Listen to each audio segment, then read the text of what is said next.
যার চতুষ্কোণ আমাদের কাছে একটা অন্য মতটা দিয়েছিল আর বেদন নিয়ে চলছিল, আমাদের ভাবতেই পারি না, এখন আমরা ভুলতে পারি না। আমি চিরঞ্জিত দাকে মঞ্চে আসার জন্য অনুরোধ করছি। জোরে করতালি দিয়ে চিরঞ্জিত চক্রবর্তীকে সিনিয়রটা আমি স্বাগত জানাচ্ছি।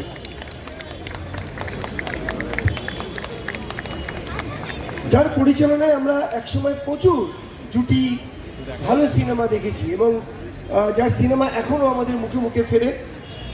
তিনি আমাদের অত্যন্ত প্রখ্যাত পরিচালক, আমাদের অত্যন্ত প্রিয়, আমাদের বাংলার গর্ব শ্রী হরনাথ চক্রবর্তী। আমি হরনাথকে মঞ্চে আসার জন্য অনুরোধ করছি।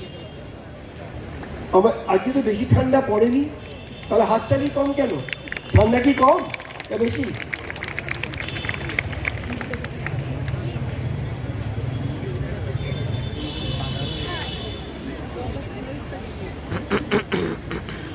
এবারই মঞ্চে দেখে নেওয়া আমার অত্যন্ত প্রিয় অভিনেত্রী, যিনি সঞ্চালনায় নিজের